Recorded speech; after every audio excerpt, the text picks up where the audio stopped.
7 kinds of mischief!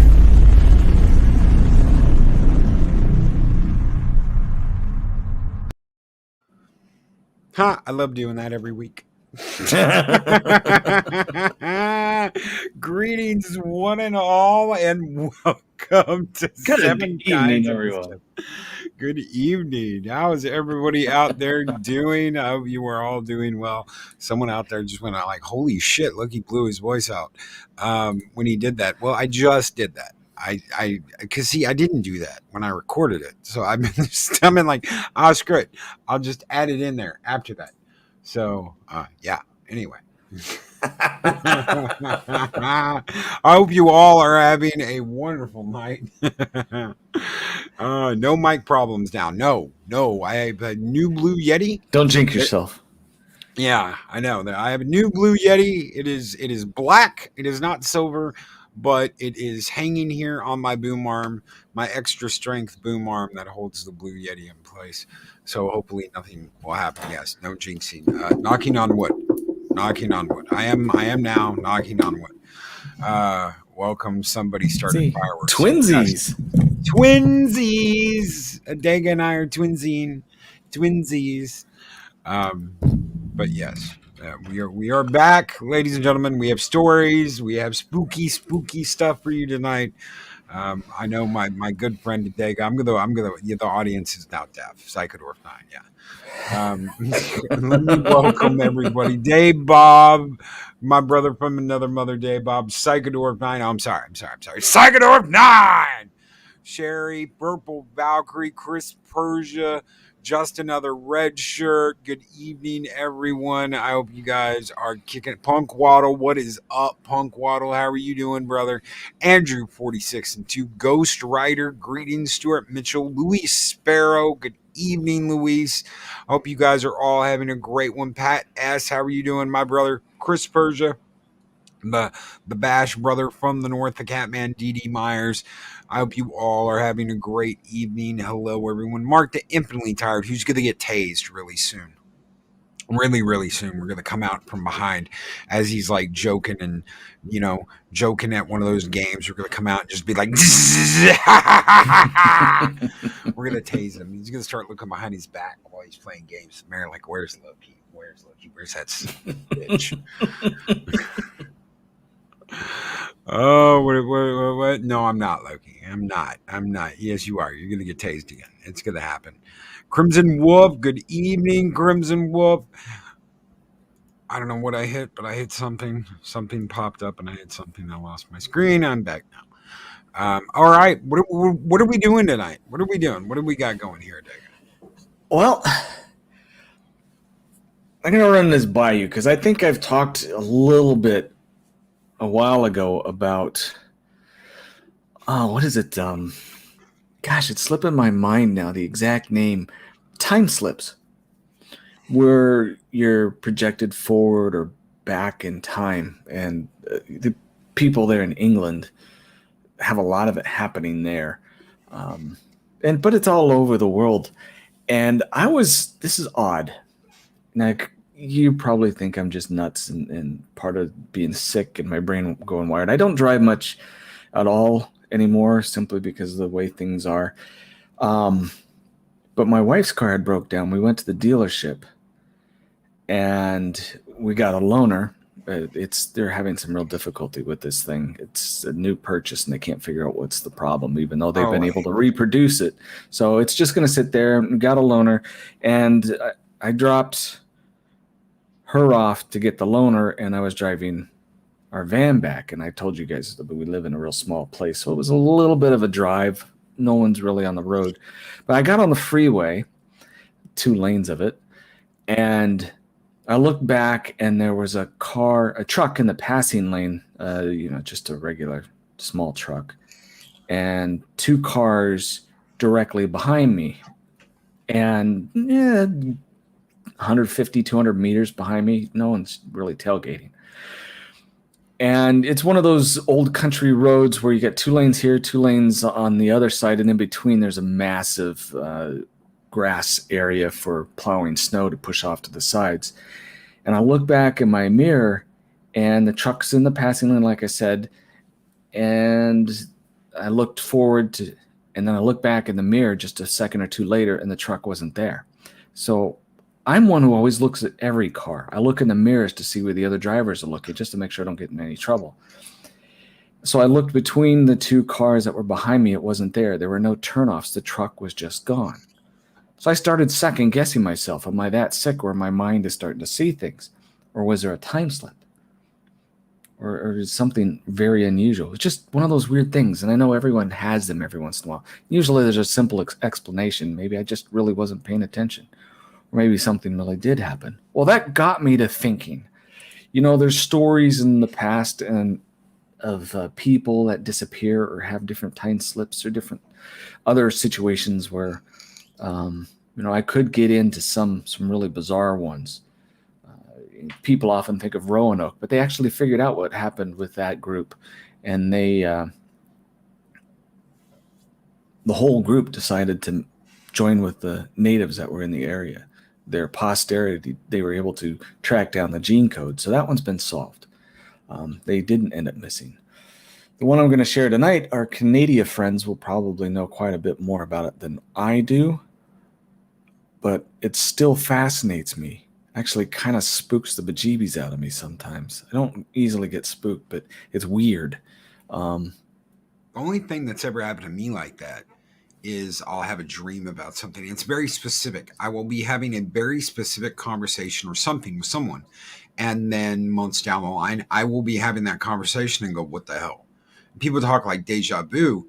I will tell you this. I literally had a dream that I was in Texas talking to this very specific person. I was like, yeah, whatever. This was back when I lived in Missouri.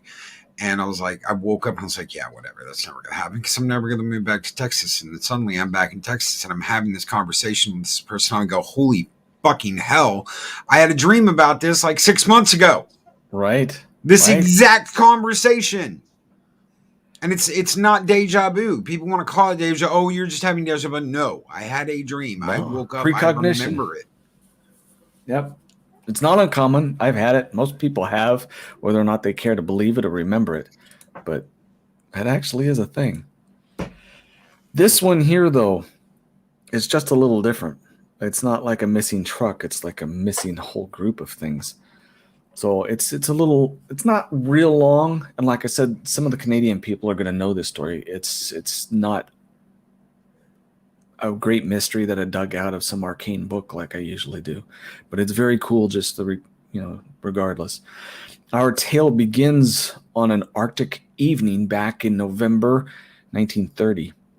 A Canadian fur trapper by the name of Joel LaBelle was seeking respite from the bitter cold and a warm place to bunk down for the night when he tromped into a Inuit village that was nestled on the rocky shores of Canada's Lake Anjikuni.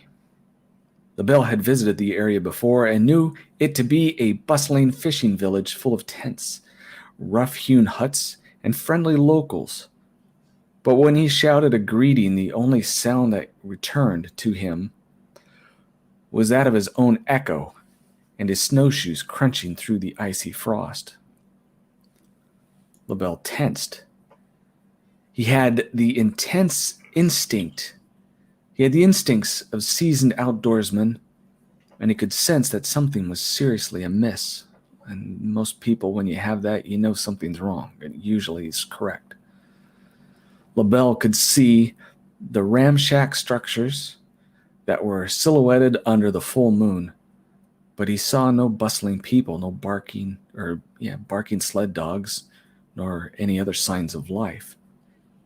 Even within the huts, the expected sounds of laughter and conversation were replaced by the deathly silence. LaBelle also noted with a chill that not a single chimney had smoke coming out of it. That was when he spied a fire crackling in the distance. LaBelle, trying his best to remain calm, picked up the pace and headed towards the glowing embers of the dying fire in the distance. Eager to find some trace of humanity, when the trapper arrived at the flames, he was greeted not by a friendly face, but a charred stew that had bafflingly, I could speak English, been left to blacken above the embers. The veteran tracker, having spent so much of his life skulking around shadowy and inaccessible forests, was likely not easily spooked, but it's difficult to imagine that he was not bathed in a cold sweat as he walked past the derelict, wave-battered kayaks into the heart of the ghost village, wondering what happened to its inhabitants. LaBelle methodically pulled back the caribou skin flaps and checked all of the shacks, hoping to find telltale signs of a mass exodus. But much to his chagrin, he discovered that all of the huts were stocked with the kinds of foodstuff and weapons that would never have been abandoned by their owners. In one shelter, he found a pod of stewed caribou that had grown moldy, and the child's half-mended silkskin coat that lay discarded on the bunk, with a bone needle still embedded in it as if someone had deserted their efforts in mid-stitch. He even inspected the fish storehouse and noticed that its supplies had not been depleted. Nowhere were there signs of any struggle or pandemonium, and LaBelle knew all too well that the deserting a perfectly habitable community without rifles, food, or parkas would be utterly unthinkable, no matter what the circumstances might have been to force the tribe to spontaneously migrate. Remember, this is true. LaBelle then scanned the borders of the village in the hopes of ascertaining what direction the Inuits traveled in. Even though the villagers' exit seemed to have been relatively recent and hastily enough to leave food on the flames, he could find no trace of their flight, no matter how hard he searched. In the snow, it should have been very, very easy, and for an experienced tracker, it should have been nothing at all, but he found none. Cold and fatigued as he was, LaBelle was simply too terrified to linger in this enigmatically vacant village. Although it meant he had to forego the comforts of food, warmth, and shelter, the trapper considered the risk of remaining to be too great and decided to make a haste through the sub-zero temperatures to a telegraph office located many miles away, lest the same nefarious and, in LaBelle's estimation, unmistakably supernatural force that claimed the villagers descended upon him. The exhausted and frostbitten LaBelle finally staggered into the telegraph office, and within minutes, an emergency message was fired off to the closest Royal Canadian Mounted Police barracks. By the time the Mounties arrived several hours later, LaBelle had calmed himself enough to relate his disturbing tale. According to the 1984's The World's Greatest UFO Mysteries by Roger Bohr and Nigel Blundell, on their way to the Anjakuni Lake, the Mounties stopped for a bit of rest at a shanty that was shared by a trapper named Armand Laurent and his two sons. The officers explained to their host that they were headed to Anjakuni to deal with a kind of a problem. The Mounties inquired as to whether or not the Laurents had seen anything unusual during the past few days, and the trapper was forced to concede that he and his sons had spied a bizarre gleaming object soaring across the sky just a few days before. Laurent claimed that the enormous illuminated flying thing seemed to change shape before their very eyes, transforming from a cylinder into a bullet-like object. He further divulged that this unusual object was flying in the direction of the village of the Anjakuni, or at Anjakuni. The Mounties left the Laurent home soon after, and they continued on their treacherous journey. Once they arrived at the scene, the Mounties were not only were not only able to confirm LaBelle's testimony regarding the state of this now desolate village, but according to some sources, they made an additional, even more arcane discovery on the outskirts of the community. Various accounts verify that the officers conducting the search were alarmed when they stumbled across a plethora of open graves in the village burial ground. In fact, in some of the many more outrageous statements, if they're to be believed, every single one of the tombs had been opened, even more bizarrely, emptied. There are also less dramatic, though no the less baffling reports that state that it was just a single tomb that was violated. Either way, it is a severe taboo for an Inuit grave to be desecrated. So why were these bodies or body moved? To add an extra pinch of weird to the proceedings, witnesses claimed that the earth around the graves was frozen as hard as a rock. These reports also suggest that the marker stones had been stacked in two neat piles on either side of the graves, confirming that this was not the work of animals. Needless to say, the Mounties at the scene were perturbed by these discoveries, and a substantial search party was organized post-haste. During the search, no additional clues as to the villagers' whereabouts were turned up, but another grisly discovery was purportedly made. According to the reports, no less than 7, though some say 2 or 3 sled dog carcasses were discovered about 300 feet away from the edge of the village. According to the Canadian pathologist, these unfortunate canines all apparently died of starvation, whereupon they were covered by snowdrifts, which buried them nearly 12 feet deep. How these animals managed to starve when they were surrounded by huts full of food, as yet another unexplained piece of this enigmatic puzzle. There's a single account which claims that the ill-fated animals were tied to scrubbery trees, which would explain their inability to scavenge for food, but this does not resolve the issue of why they succumbed so quickly. Logic seems to dictate that they certainly would not have starved, had time to starve to death between the moments of the collective vanishing and the arrival of LaBelle, who reportedly found food still burning over dying embers. This begs the question, did the villagers allow their own dogs to go hungry intentionally before they slipped into the ether? These invaluable dogs, whose very existence was essential to the villagers' own survival. If so, then why? If not, then what happened? As if this tale weren't strange enough, the officers at the scene supposedly reported seeing an odd bluish light pulsating on the horizon above the village. The men watched until the illumination disappeared, all of them concurring that this was an unusual light snow and did not resemble the aurora borealis. After 2 weeks of investigation, the Mounties, based on some berries they found in one of the cooking pots, came to the somewhat dubious conclusion that the villagers had been gone for at least 2 months. This presents yet another question. If the Inuits really had abandoned their homes 8 weeks before, then who was responsible for making the fire that LaBelle saw when he first arrived at the village?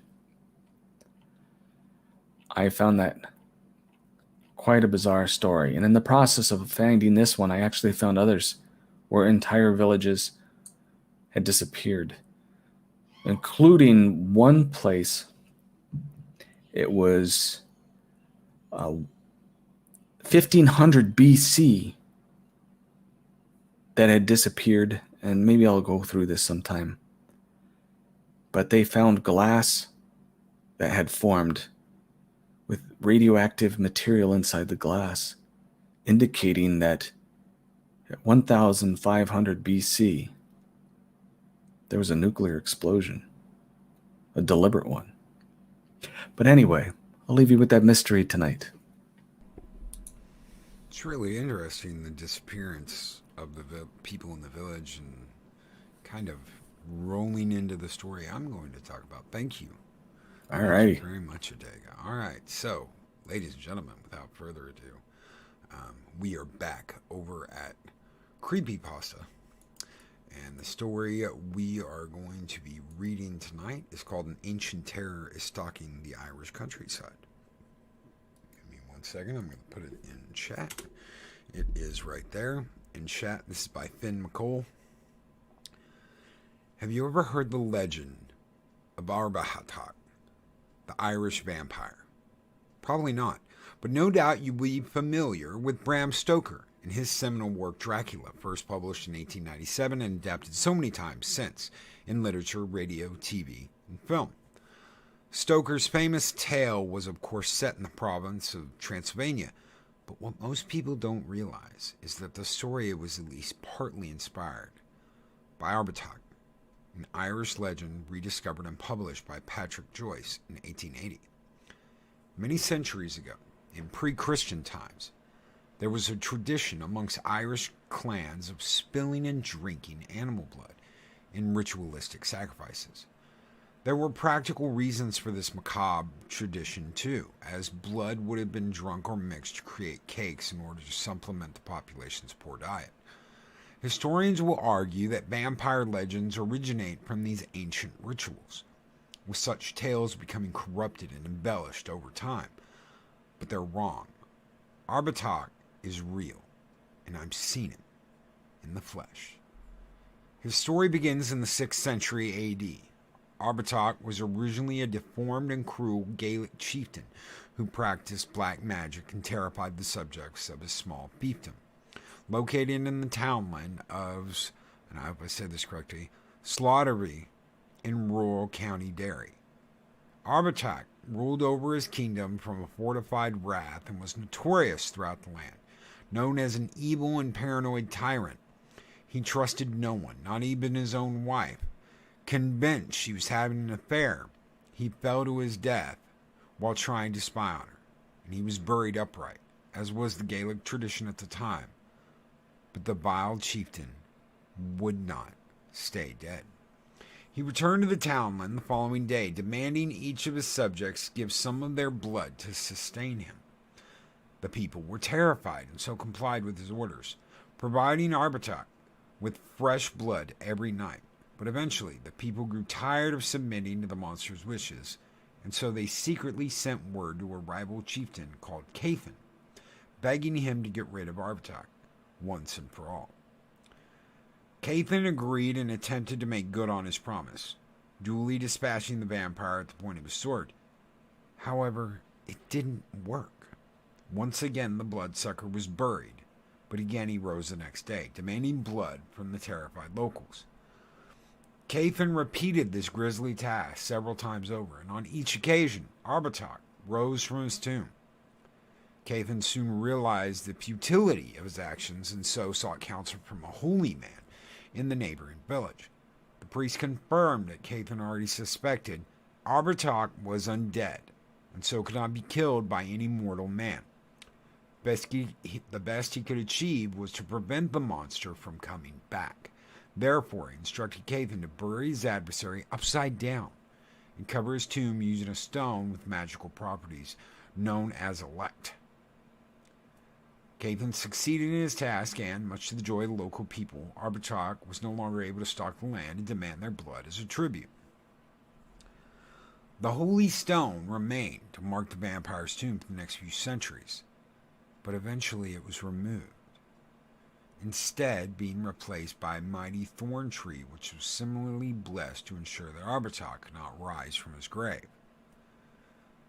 Now, I'm very familiar with the legend of Arbuthnot and the site of his tomb, because the ancient tree which marks the spot lies on the land my family has owned and farmed for generations.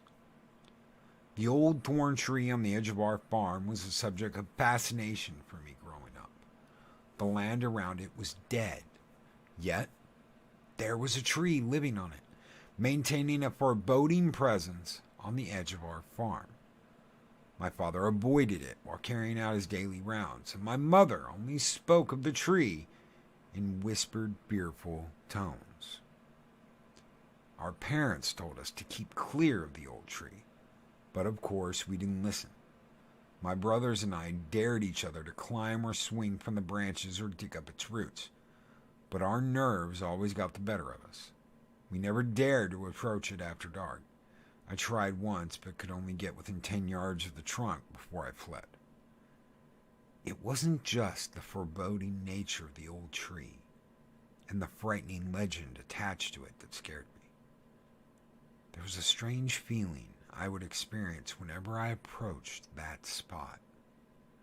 A chill which shot up my spine and a distinct sense that I was being watched.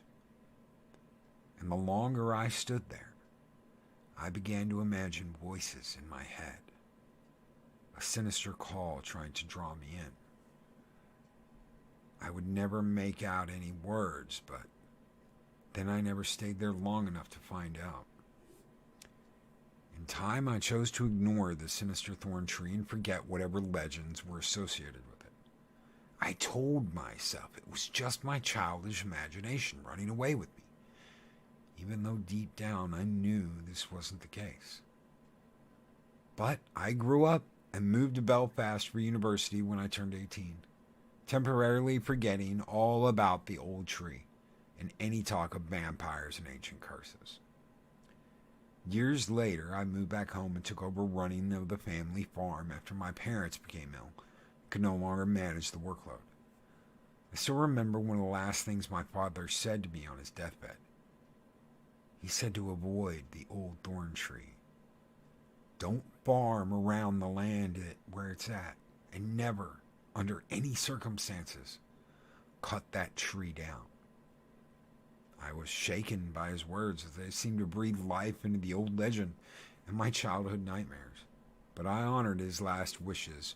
For years avoided the spot as I ran the farm and got on with my life. And no doubt that's how it would have remained had it not been for the events of one fatal autumn night. I'm a heavy sleeper, and so I might not have been aware of what was occurring had I not been awakened by my trusty German Shepherd Colin.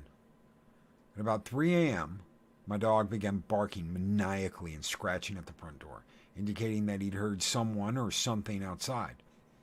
I experienced a rush of adrenaline as I jumped out of bed and threw on some clothes. It was in the middle of the night, and needless to say, I wasn't expecting any visitors. However, there had been a spat of robberies in my local area around that time, with farm equipment being stolen and houses broken into, so my initial fear was of common criminals. I considered calling the police, but knew they would never get here quickly enough, so I unlocked my gun cabinet, grabbed my shotgun, loaded 2 cartridges. I didn't really anticipate needing to use the weapon, but I reckoned I was better off having it in case the intruders had violent intentions. I locked Colin inside the house for the same reason, electing to search the perimeter alone, wielding a battery-powered torch and carrying the shotgun on a strap over my shoulder. It was bitterly cold that night, but the stars shone in the sky above me and the moon was full, thus providing natural illumination. I walked through the farm I knew so well, checking the sheds, the livestock. Everything appeared to be normal.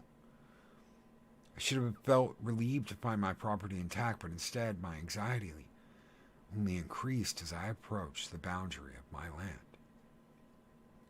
It's difficult for me to describe fear, the fear I experienced that night. There was something dark, primal, an ancient terror buried somewhere deep in the human psyche, a horror which rational minds have long since confined to the realms of fantasy. I knew where I was going, the old oak, allegedly covering Abhishek's tomb. And when I got closer, I heard a noise that chilled me to my very bone, the sound of wood being chopped. I covered the ground at a sprint, shining my torch to confirm my worst nightmare. A man was working frantically under moonlight, swinging an axe and cutting deep into the tree's trunk. To my horror, I saw he'd almost completely finished his task as the old oak tree was on the brink of falling. I was left in a state of shock for a moment, not believing what I was seeing. Finally, I mustered the courage to shine my torch in the axeman's face, hoping the light was scaring off, but instead he didn't seem to notice me at all. He appeared entirely focused upon his task. I didn't recognize the man, and he sure as hell wasn't a local.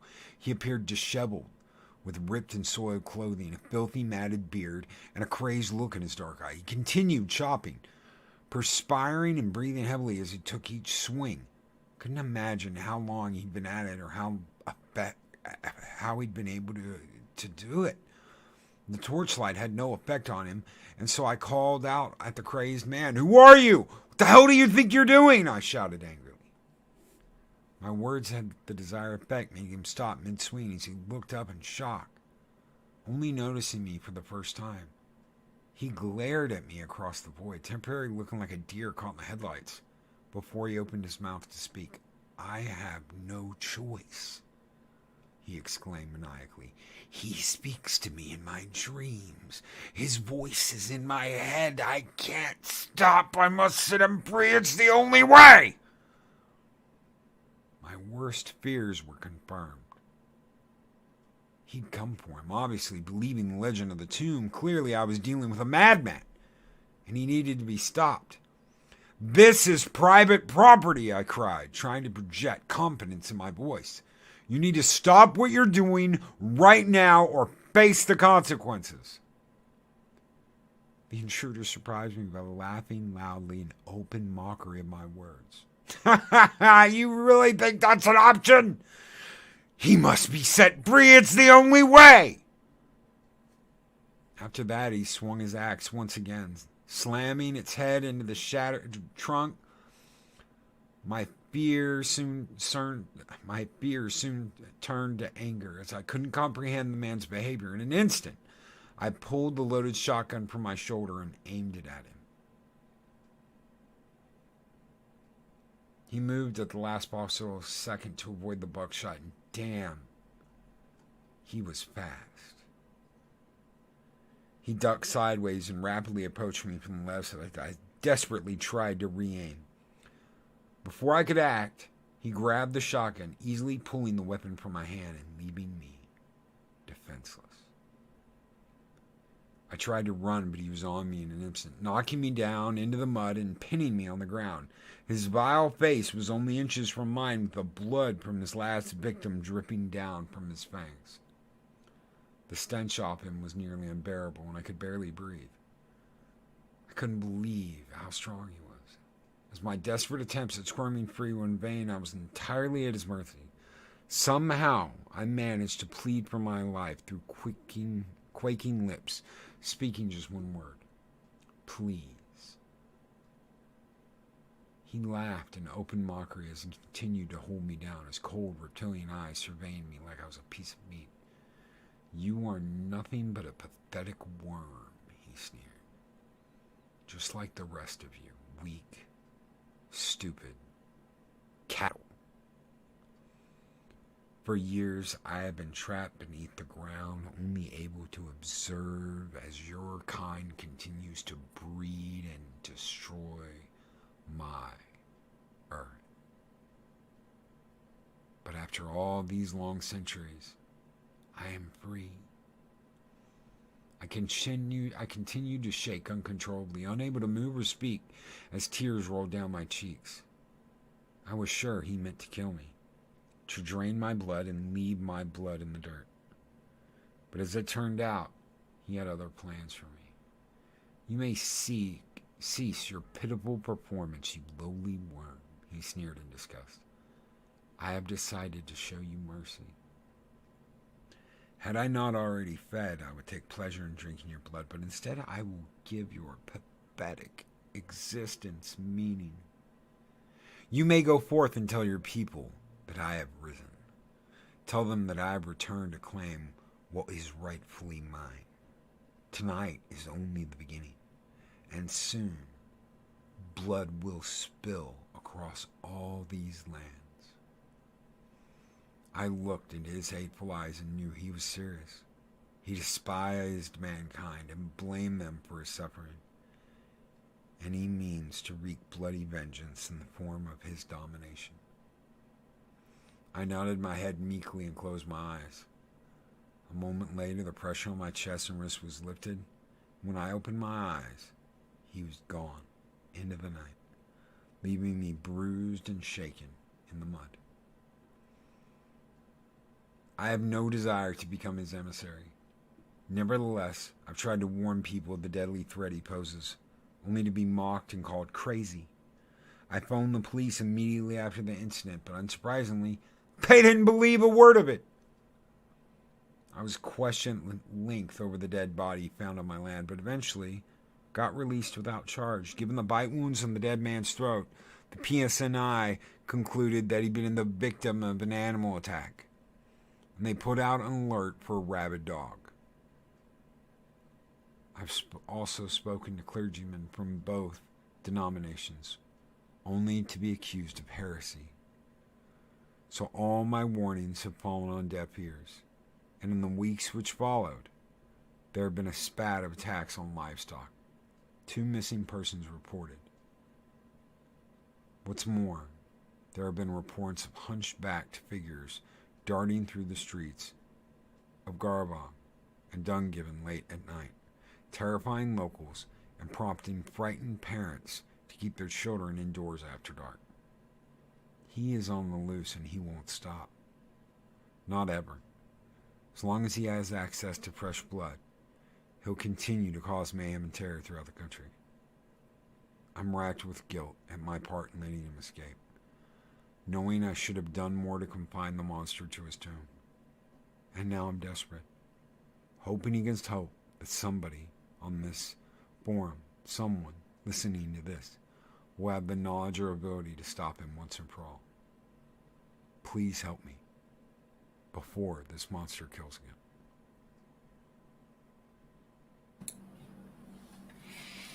Nothing like a good vampire story. Oh, that was fun. One of my first things I ever studied when I was a little kid in school, grade school, 4th grade, you get to go to the library to look up books to read. And they were puzzled. Why do you pick a vampire book? It was about history and mythology and how to recognize and stop and bury vampires. I've always been fascinated by those stories. That was cool. As have I. That was a really good story. Thank you, Brightest Day. Thank you, guys. Thank you so much. Lady Mist, our guardian of the void. Good evening. Welcome. Says thank you, Lady Mist. Thank you for being here. Thank you all for being here. All very much so. Thank you. Yep. Listen to this babble on about weird things. Mysterious. Intriguing things. The unexplained. The stuff that makes you wonder if you can go to sleep. That's right. Can you go to sleep tonight? Or will your whole village be gone come morning? That's right. Disappearances. Kind of interesting. Yeah. The whole village disappears. I wonder who that could have been. No, there was a couple other ones as well, but I just did the one. So. Absolutely. Well, you're going to have to tell more of them soon. We're going to have to get more of those disappearing villages stories. All right. Things that make you go, Dave Bob. Thank you. I don't see Dave Bob being afraid of anything. No. He'll just pull out his AR-15 and blast it.